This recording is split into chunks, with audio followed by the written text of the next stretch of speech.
ओम नमः शिवाय। प्रिय भक्तों, आज मैं आपको हरितालिका तीज व्रत कथा का श्रवण करा रही हूँ। इस बार 6 सितंबर दिन शुक्रवार को हरितालिका तीज का व्रत किया जाएगा। यह पर्व हर वर्ष भाद्रपद माह के शुक्ल पक्ष तृतीया तिथि को मनाते हैं। इस व्रत के करने से भगवान शिव और माता पार्वती का आशीर्वाद प्राप्त होता है और जीवन के सभी कष्ट दूर होते हैं। हरितालिका तीज का पर्व भगवान शिव और माता पार्वती के अटूट रिश्ते को ध्यान में रखकर किया जाता है। इस दिन महिलाएं 16 श्रृंगार करके पूजा अर्चना करती हैं और अखंड सौभाग्य का आशीर्वाद प्राप्त करती हैं। साथ ही फिर हरितालिका तीज की कथा सुनती हैं। हरितालिका तीज की कथा सुनने व पढ़ने मात्र से भगवान शिव माता पार्वती का आशीर्वाद प्राप्त होता है और सुख शांति और समृद्धि में वृद्धि होती है। यह कथा बहुत पवित्र मानी जाती है, इसलिए इस दिन हरितालिका तीज की कथा अवश्य सुननी व पढ़नी चाहिए। एक बात और बता दूं, इस दिन भगवान वराह की जयंती है, यानी 6 सितंबर को भगवान वराह की जयंती है। वराह अवतार भगवान विष्णु जी का है। भगवान वराह और पृथ्वी देवी का संवाद हमारे पुराणों में वर्णित है, जिसमें वराह भगवान इस हरितालिका तीज की महत्ता बता रहे हैं। हरितालिका तीज की व्रत कथा सभी माताएं बहनें सुनती ही होंगी जो इस व्रत को करती हैं। हाथ में अक्षत पुष्प और दक्षिणा लेकर यह कथा सुननी चाहिए। तो शास्त्रों में गुप्त व्रत कथा भी है। जो मार्केट में हमको पुस्तिका मिलती है हरितालिका तीज व्रत कथा को, वो तो हम लोग सुनेंगे ही, लेकिन शास्त्रों में गुप्त व्रत कथा भी है जो विष्णु भगवान के अवतार वराह भगवान देवी पृथ्वी को सुना रहे हैं। तो पहले भाग में हम लोग वराह भगवान द्वारा बताई गई व्रत कथा सुनेंगे। उसके बाद अंत में हम लोग हरितालिका तीज व्रत कथा जो मार्केट में हमको पुस्तिका मिलती है उसका भी हम लोग श्रवण करेंगे। तो जो भी माताएं बहनें व्रत रख रही हो, यह दोनों कथाएं सुनिए। दोनों का अपना महत्व है, आखिरी में इसकी महिमा भी है, वो आप लोग अवश्य सुनिए। तो हम लोग शुरू करते हैं पहली व्रत कथा से, जो वराह भगवान देवी पृथ्वी को सुना रहे हैं। मुनिवर महातपा कहते हैं कि हे राजन, जब भगवान रुद्र कैलाश पर निवास करने लगे तो कुछ समय बाद अपने पिता दक्ष से प्राणपति महादेव के साथ बैर का प्रसंग गौरी को स्मरण हो आया। अब सहसा उनके मन में रोष का भाव उत्पन्न हो गया। वे सोचने लगी कि मेरे पिता दक्ष ने इन देवाधिदेव को यज्ञ में भाग न देकर कितना बड़ा अपराध किया था, जिसके फल स्वरूप मेरे पिता का यज्ञ के निमित्त बनाया हुआ नगर तथा उनके यज्ञ का भी विध्वंस करना पड़ा। अतः शिव के अपराधी पिता से उत्पन्न शरीर का मुझे त्याग कर देना चाहिए और तपस्या द्वारा इन महेश्वर की आराधना कर दूसरा जन्म ग्रहण कर इनकी अर्धांगिनी बनकर मुझे इन्हें प्राप्त करना चाहिए। पिता दक्ष में तो बांधोचित प्रेम का लेश भी नहीं रह गया है, अतएव अब उनके घर मेरा जाना भी नहीं हो सकता। इस प्रकार भली भांति विचार करके परम सुंदरी गौरी तप करने के उद्देश्य से गिरिराज हिमालय पर चली गई। दीर्घ काल तक तपस्या करके उन्होंने अपने शरीर को सुखा डाला। फिर योगाग्नि के द्वारा अपने शरीर को दग्ध कर वे पर्वतराज हिमालय की पुत्री के रूप में प्रकट हुई और उमा तथा महाकाली आज उनके नाम हुए। हिमवान के घर में परम सुंदर रूप से सुशोभित होकर वे अवतरित हुई कि फिर भगवान रुद्र की मुझे पति रूप से प्राप्ति हो। इस संकल्प से त्रिलोचन भगवान शंकर का स्मरण करते हुए उन्होंने पुनः कठोर तपस्या आरंभ कर दी। इस प्रकार जब गिरिराज हिमालय पर दीर्घ काल तक तप द्वारा उन्होंने आराधना की, तब ब्राह्मण का वेश धारण करके भगवान शिव वहां पधारे।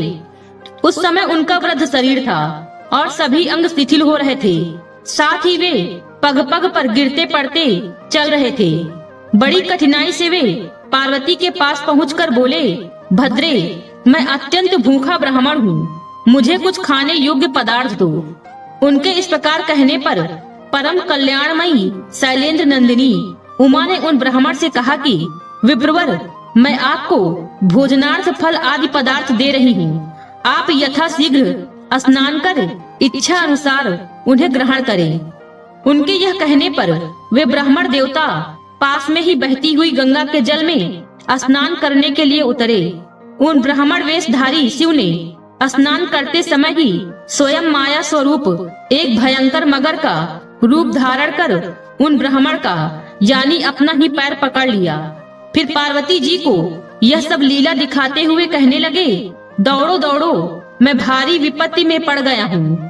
इस मगर से तुम मेरे प्राणों की रक्षा करो, इससे पहले कि यह मगर मुझे नष्ट भ्रष्ट कर डाले, तुम मुझे बचा लो। ब्राह्मण के ऐसा कहने पर पार्वती ने सोचा कि गिरिराज हिमालय तो मेरे पिता हैं, उनका मैं पितृभाव से स्पर्श करती हूँ और भगवान शंकर का पति भाव से, पर मैं तपस्विनी कैसे इन ब्राह्मण देवता को स्पर्श करूं? परंतु इस समय जल में मगर द्वारा पकड़े जाने पर भी यदि मैं इन्हें बाहर नहीं खींचती तो निसंदेह मुझे ब्रह्म हत्या का दोष लगेगा। दूसरी बात यह है कि अन्य धर्म जनित त्रुटियों या प्रत्यावयों का प्रायश्चित द्वारा शोधन भी संभव है, किंतु इस ब्रह्म हत्या दोष का तो शोधक कोई प्रायश्चित भी नहीं दिखता। इस प्रकार मन ही मन कहे वे तुरंत दौड़कर वहां पहुंच गई और हाथ से पकड़कर ब्राह्मण को जल से बाहर खींचने लगी। इतने में वे देखती क्या है कि जिन भूत भावन शंकर की आराधना के लिए वे तपस्या कर रही थी, स्वयं वे शंकर ही उनके हाथ में आ गए।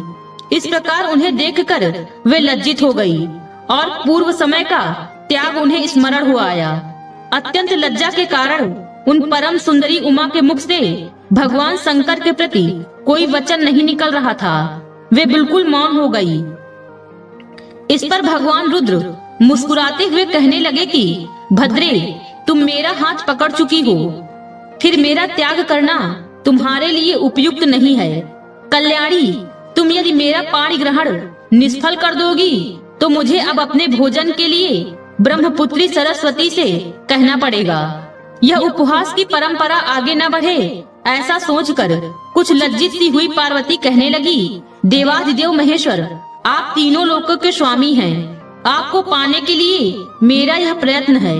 पूर्व जन्म में भी आप ही मेरे पति देव थे, इस जन्म में भी आप ही मेरे पति होंगे, कोई दूसरा नहीं। किंतु अभी मेरे संरक्षक पिता पर्वतराज हिमालय हैं। अब मैं उनके पास जाती हूँ, उन्हें जताकर आप विधि पूर्वक मेरा पाणी ग्रहण करें।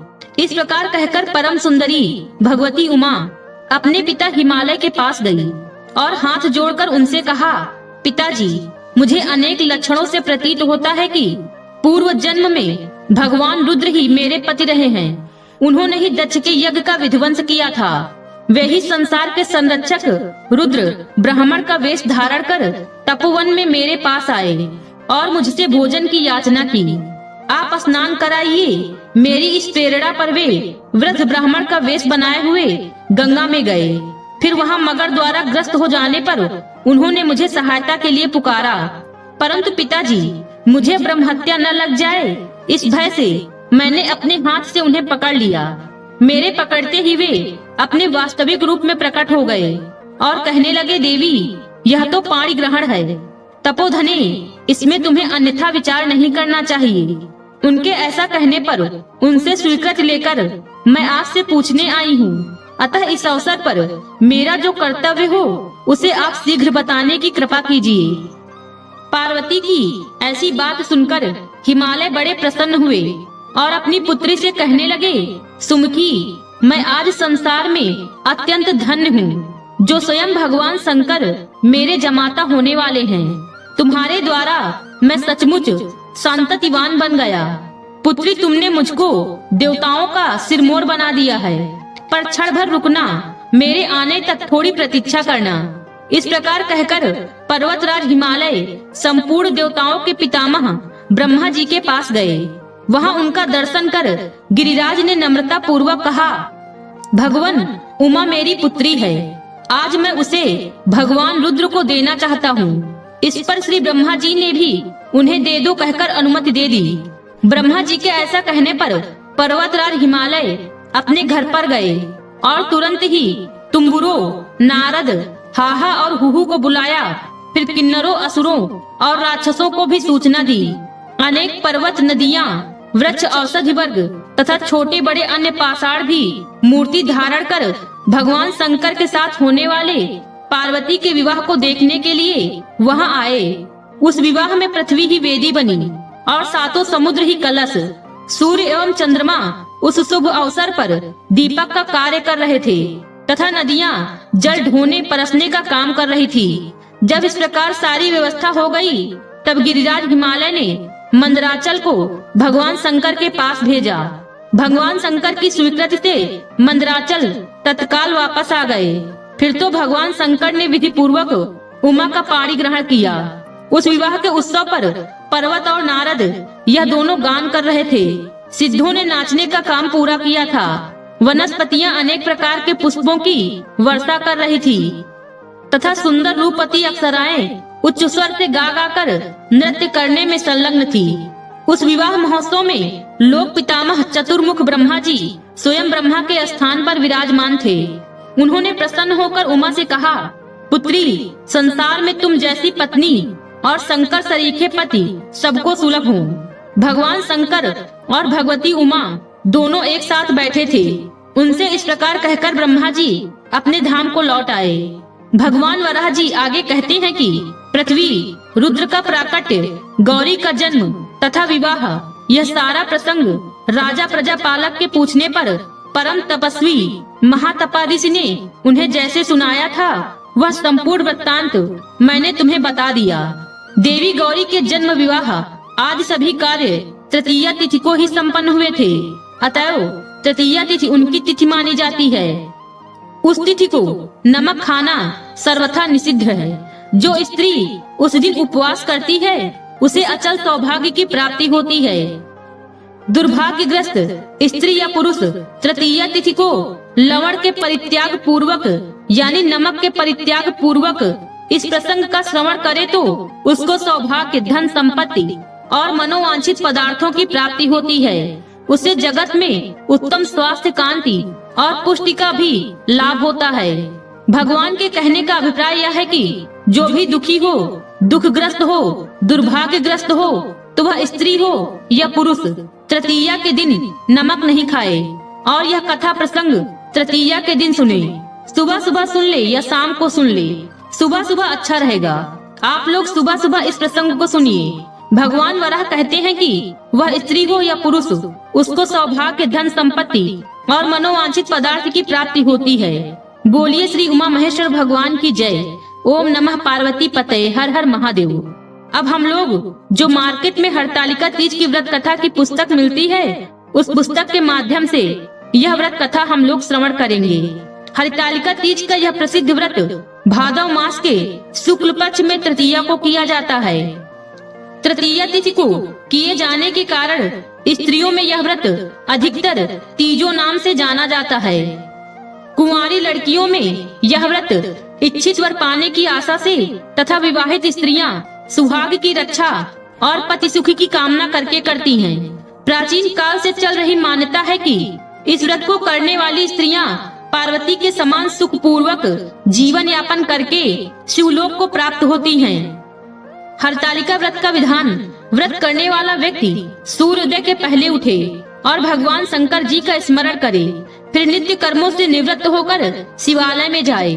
जहाँ पूजन करना हो और कथा पढ़नी अथवा सुननी हो, यदि हो सके तो शिव मंदिर में शिव पार्वती पूजन के लिए केले के बंधनवार इत्यादि अनेक पुष्प मालाओं से सुसज्जित एक सुंदर मंडप तैयार कर ले। सुहाग चाहने वाली स्त्रियों को शंकर पार्वती की बालू या रेत की प्रतिमा बनाकर उसे इस मंडप में स्थापित कर पूजा करनी चाहिए। पूजा में शिव पार्वती से संबंधित कोई भी स्तोत्र अथवा शिव चालीसा का पाठ कर सकते हैं। तत्पश्चात एकाग्रचित से नीचे लिखी कथा पढ़ें। हरितालिका तीज की कथा, जिसके दिव्य केशों पर मंदार यानी आग के पुष्पों की माला शोभा देती है और जिन भगवान शंकर के मस्तक पर चंद्रमा और कंठ में मुंडों की माला पड़ी हुई है, जो माता पार्वती दिव्य वस्त्रों से तथा भगवान शंकर दिगंबर वेश धारण किए हैं, उन दोनों भवानी शंकर को नमस्कार करती हूँ। कैलाश पर्वत के सुंदर शिखर पर माता पार्वती जी ने श्री महादेव जी से पूछा कि हे महेश्वर, मुझसे आप वह गुप्त से गुप्त वार्ता कहिए जो सबके लिए सब धर्मों से भी सरल तथा महान फल देने वाली हो। हे नाथ, यदि आप भली भांति प्रसन्न हैं, तो आप उसे मेरे सन्मुख प्रकट कीजिए। हे जगन्नाथ, आप आदि मध्य और अंत रहित हैं। आपकी माया का कोई पार नहीं है। आपको मैंने किस भांति प्राप्त किया है? कौन से व्रत तप या दान के पुण्य फल से आप मुझको वर रूप में मिले हैं? श्री महादेव जी बोले कि हे देवी सुनो, मैं तुम्हारे सन्मुख उस व्रत को कहता हूँ जो परम गुप्त है। जैसे तारागणों में चंद्रमा और ग्रहों में सूर्य, वर्णों में ब्राह्मण, देवताओं में गंगा, पुराणों में महाभारत, वेदों में साम और इंद्रियों में मन श्रेष्ठ है, वैसे ही पुराण और वेद सब में इसका वर्णन आया है, जिसके प्रभाव से तुमको मेरा आधा आसन प्राप्त हुआ है। हे प्रिय, उसी का मैं तुमसे वर्णन करता हूँ। सुनो, भाद्रपद यानी भादव मास के शुक्ल पक्ष के हस्त नक्षत्र संयुक्त तृतीया के दिन इस व्रत का अनुष्ठान मात्र करने से सब पापों का नाश हो जाता है। तुमने पहले हिमालय पर्वत पर इस महान व्रत को किया था, जो मैं तुम्हें सुनाता हूँ। पार्वती जी बोली कि हे प्रभु, इस व्रत को मैंने किस लिए किया था, यह मुझे सुनने की इच्छा है, सो कृपा करके कहिए। शंकर जी बोले, आर्यावर्त में हिमालय नामक एक महान पर्वत है, जो अनेक प्रकार की भूमि, अनेक प्रकार के वृक्षों से सुशोभित है, जो सदैव बर्फ से ढके हुए तथा गंगा की कलकल ध्वनि से शब्दायमान रहता है।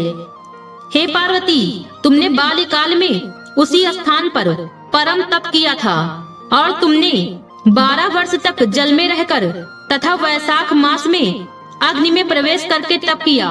श्रावण के महीने में बाहर खुले में निवास कर अन्न त्याग कर तप करती रही।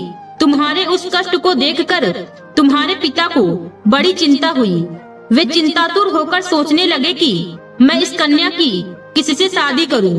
इस अवसर पर दैव योग से ब्रह्मा जी के पुत्र नारद जी वहां आए। देवर्षि नारद ने तुम शैल पुत्री को देखा। तुम्हारे पिता हिमालय ने देवर्षि को अर्धपाद्य आसन देकर सम्मान सहित बिठाया और कहा कि हे मुनीश्वर, आपने यहाँ तक आने का कष्ट कैसे किया, कहिए क्या आज्ञा है। नारद जी बोले कि हे गिरिराज, मैं विष्णु भगवान का भेजा हुआ यहाँ आया हूँ। तुम मेरी बात सुनो। आप अपनी कन्या को उत्तम वर को दान करें। ब्रह्मा, इंद्र, शिव आदि देवताओं में विष्णु भगवान के समान कोई भी उत्तम नहीं है, इसलिए मेरे मत से आप अपनी कन्या का दान भगवान विष्णु को ही दे। हिमालय बोले, यदि भगवान वासुदेव स्वयं ही कन्या को ग्रहण करना चाहते हैं और इस कार्य के लिए ही आपका आगमन हुआ है, तो वह मेरे लिए गौरव की बात है। मैं अवश्य उन्हें ही दूंगा। हिमालय का यह आश्वासन सुनते ही देवर्षि नारद जी आकाश में अंतर्ध्यान हो गए और शंख, चक्र, गदा, पद्म एवं पीताम्बरधारी भगवान विष्णु के पास पहुँचे। नारद जी ने हाथ जोड़कर भगवान विष्णु से कहा कि प्रभु, आपका विवाह कार्य निश्चित हो गया है। इधर हिमालय ने पार्वती जी से प्रसन्नता पूर्वक कहा कि हे पुत्री, मैंने तुमको गरुड़ ध्वज भगवान विष्णु को अर्पण कर दिया है। पिता के इन वाक्यों को सुनते ही पार्वती जी अपनी सहेली के घर गई और पृथ्वी पर गिरकर अत्यंत दुखित होकर विलाप करने लगी। उनको विलाप करते हुए देखकर सखी बोली कि हे देवी, तुम किस कारण से दुखित हो, मुझे बताओ, मैं अवश्य ही तुम्हारी इच्छा पूर्ण करूंगी। पार्वती बोली कि हे सखी सुन, मेरी जो मन की अभिलाषा है मैं तुम्हें सुनाती हूँ। मैं श्री महादेव जी को वरण करना चाहती हूँ। मेरे इस कार्य को पिताजी ने बिगाड़ना चाहा है, इसलिए मैं निसंदेह इस शरीर का त्याग करूंगी। पार्वती के इन वचनों को सुनकर सखी ने कहा, हे देवी, जिस वन को तुम्हारे पिताजी ने न देखा हो तुम वहाँ चली जाओ।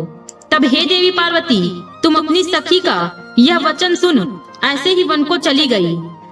पिता हिमालय ने तुमको घर पर ना पाकर सोचा कि मेरी पुत्री को कोई देव, दानव अथवा किन्नर हरण करके ले गया है। मैंने नारद जी को वचन दिया था कि मैं पुत्री का गरुड़ ध्वज भगवान के साथ वरण करूंगा। हाय, अब यह कैसे पूरा होगा? ऐसा सोचकर वे बहुत चिंतातुर हो मूर्छित हो गए। तब सब लोग हाहाकार करते हुए दौड़े और मूर्छा दूर होने पर गिरिराज से बोले कि हमें आप अपनी मूर्छा का कारण बताओ। हिमालय बोले, मेरे दुख का कारण यह है कि मेरी रत्न रूपी कन्या का कोई हरण कर ले गया, या सर्प डस गया, या किसी सिंह या व्याघ्र ने मार डाला है। वह ना जाने कहाँ चली गई, या उसे राक्षस ने मार डाला है। इस प्रकार कहकर गिरिराज दुखित होकर ऐसे कांपने लगे जैसे तीर वायु के चलने पर कोई वृक्ष कांपता है। तत्पश्चात हे पार्वती, तुम्हें गिरिराज साथियों सहित घने जंगल में ढूंढने निकले। सिंह, व्याघ्र, रीछ आदि हिंसक जंतुओं के कारण वन महाभयानक प्रतीत होता था। तुम भी सखी के साथ भयानक जंगल में घूमती हुई वन में एक नदी के तट पर एक गुफा में पहुंची। उस गुफा में तुम अपनी सखी के साथ प्रवेश कर गई, जहां तुम अन्न जल का त्याग करके बालू का लिंग बनाकर मेरी आराधना करती रही। उस समय पर भाद्रपद मास की हस्त नक्षत्र युक्त तृतीया के दिन तुमने मेरा विधि विधान से पूजन किया तथा रात्रि को गीत गायन करते हुए जागरण किया। तुम्हारे उस महाव्रत के प्रभाव से मेरा आसन डोलने लगा। मैं उसी स्थान पर आ गया जहां तुम और तुम्हारी सखी दोनों थी। मैंने आकर तुमसे कहा कि हे वरानने, मैं तुमसे प्रसन्न हूँ, तुम मुझसे वरदान मांगो।